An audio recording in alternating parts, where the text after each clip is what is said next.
उन्हाळ्यात हिरवा भाजीपाला कमी मिळतो. तसेच टिफिनला दिलेल्या काही भाज्या खराब होण्याची शक्यता देखील असते किंवा ताटात एकच भाजी नको, अजून काहीतरी चविष्ट हवे असते. या सर्व कारणांवर उत्तम ऑप्शन म्हणजे पौष्टिक, चवदार, मिक्स घटकांपासून बनवलेली जास्त दिवस टिकणारी खमंग चटणी, जी आज आपण शिकणार आहोत. नमस्कार, स्मिताज क्लाउड किचनमध्ये आपले खूप खूप मनापासून स्वागत आहे.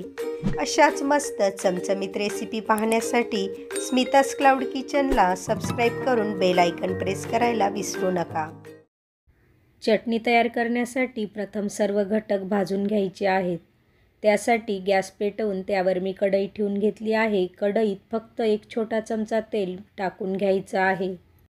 तेल व्यवस्थित तापल्यानंतर त्यात लसणाची पूर्ण 1 कांडी म्हणजे 14 ते 15 पाकळ्या सहज येतील एवढा लसूण टाकून घ्यायचा आहे आणि हा लसूण लालसर होईपर्यंत व्यवस्थित परतवून घ्यायचा आहे.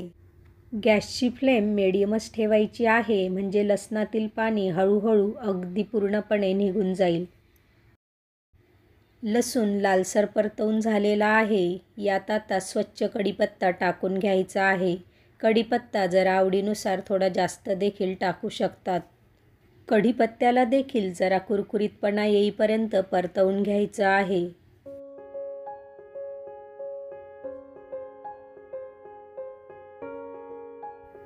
कढीपत्ता देखील व्यवस्थित परतवून झाला आहे. त्यात 1.5 चमचा जिरे टाकून घ्यायचं आहे.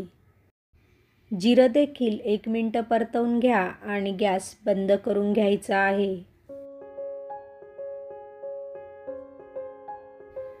यात आता अर्धा कप सुकं किसलेलं खोबरं टाकून घ्या. कढई तापलेली असल्यामुळे खोबऱ्यातील मॉइश्चर सहज निघून जाईल आणि खोबऱ्याला देखील जरा कुरकुरीतपणा येईल. खोबरं आपल्याला चटणी करण्यासाठी भाजायचं नाही, फक्त चटणी जास्त दिवस टिकावी म्हणून त्यातील मॉइश्चर काढायचं आहे.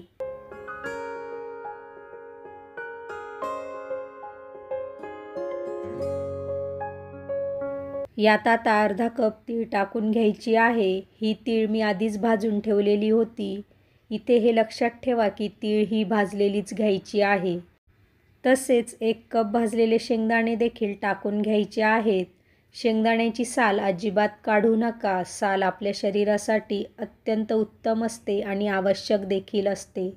आता हे सर्व घटक व्यवस्थित मिक्स करून घ्या.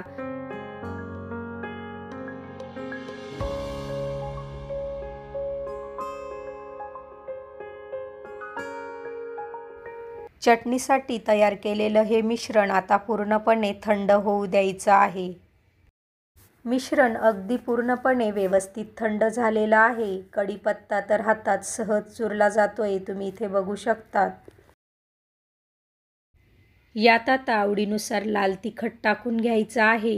नेहमीच्या वापरातील 4 चमचे लाल तिखट मी यात टाकून घेणार आहे. तसेच 3 चमचे काश्मीरी मिरची पावडर देखील टाकून घेणार आहे. त्यामुळे चटणीला खूप सुरेख असा रंग येईल. आपल्या आवडीनुसार चवीपुरतं मीठ टाकून घ्यायचं आहे. आता हे सर्व घटक मिक्सरच्या भांड्यात टाकून चटणी तयार करून घ्या. चटणी करताना मिक्सर कंटिन्यू चालवू नका. अगदी 2 ते 3 सेकंदानंतर लगेच पॉज घ्या, म्हणजे चटणी मोकळी, सुटसुटीत एकसारखी येईल. ही खास टीप लक्षात ठेवा. चटणी एखाद्या मोठ्या बाउलमध्ये किंवा मोठ्या प्लेटमध्ये काढून घ्यायची आहे. चटणी करताना सर्व मिश्रण एकदम न घेता थोडं थोडं करून घेतलं तर अजून चांगलं, म्हणजे चटणी अगदी व्यवस्थित सुटसुटीत मोकळी येईल. सर्व चटणी करून झाल्यानंतर चमच्याने एकदा व्यवस्थित मिक्स करून घ्यायची आहे. तसेच पूर्णपणे थंड झाल्यानंतरच एखाद्या हवाबंद डब्यात भरून घ्यायची आहे.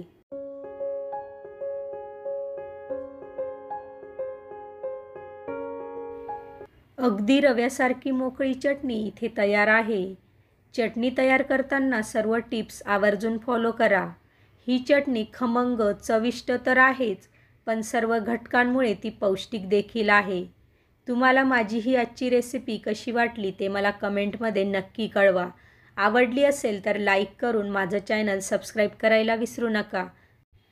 पुन्हा भेटूया पुढच्या व्हिडिओमध्ये. तोपर्यंत तब्येतीची काळजी घेऊन मस्त खात राहा.